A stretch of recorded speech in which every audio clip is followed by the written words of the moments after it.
This is no one from nowhere, and you are, and I am a spirit of God. Today I want to talk to you about, did Enlil create human beings? First, a quick joke. What did the bacon say to the tomato? Let us be friends.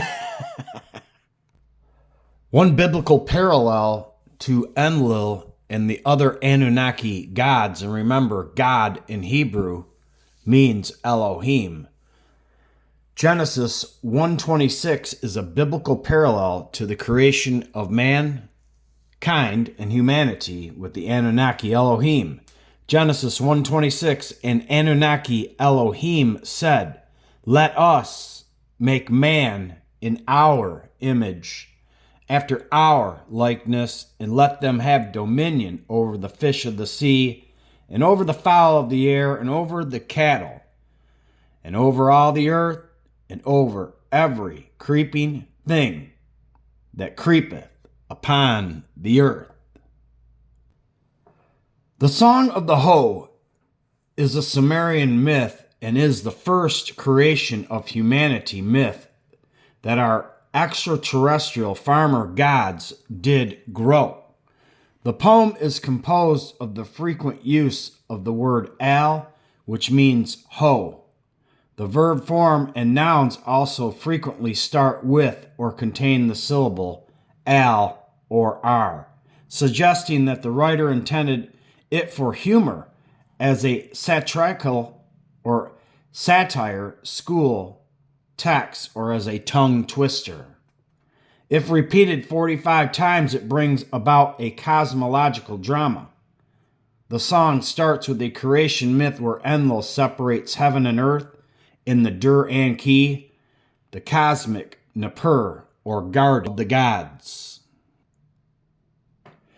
Pictured here is Enlil's home and garden of the gods in Nippur, called the Akur Temple. And across is a ziggurat called the Dur-Anki. But what is very interesting and potentially could be inspiring to you to possibly build your own home is Enlil in myth built this himself. One more biblical parallel to Enlil in the Garden of the Gods, where he created the first human beings as the first farmer god in recorded history, in Genesis 3:8. When the cool evening breezes were blowing, the man and his wife heard the Lord God Enlil walking about in the garden. So they hid from the Lord God among the trees. Genesis 3:9. Then the Lord God Enlil called to the man, "Where are you?" You see, in this portrayal of the Bible, what is not mentioned is the Akur and also Enlil. And it's very interesting because in this biblical text, we have a walking and talking God. And that may have to resonate with you and sink in, because the Anunnaki, obviously, right here is an image of where they were at, a physical location, a place, a time, roughly in Sumeria.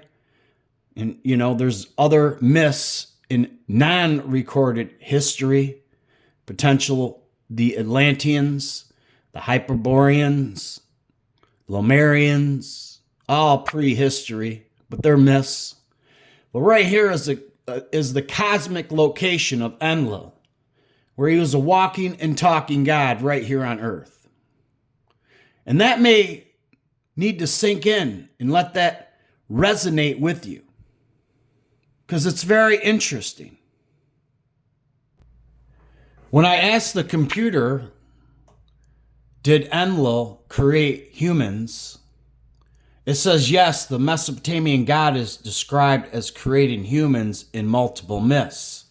The Song of the Hoe, Enlil separates the heavens and earth and then creates humans from the opening. The Babylonian story of creation, which is also the Unama Elish, Enki and Ninhursag, which was the first, three gods here on earth besides King Anu.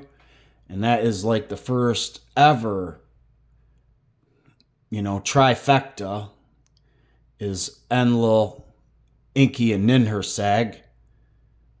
And the Epic of Gilgamesh, Enlil creates human beings again. He was a powerful king god who controlled the earth and skies and was also known as Lord Wind or Lord Breath because he breathed the breath of life into the man's nostrils and the man became a living being, and this is found in Genesis 2:7. He was associated with agriculture and is credited with separating the earth and the sky to make room for seeds to grow. He also invented the hoe for farming. Today I leave you with the first creation of human beings myth with Enlil in it, called the Song of the Hoe. In quotes, not only did the Lord make the world appear in its correct form, the Lord who never changes the destinies which he determines, Enlil, who will make the human seed of the land come forth from the earth. And not only did he hasten to separate heaven from earth and hasten to separate earth from heaven, but in order to make it possible for humans to grow in where flesh came forth, the name of the cosmic location, he raised the axis of the world at the Dur and Key. Thank you so much for watching today's video, and always remember that you are and I am a spirit of God.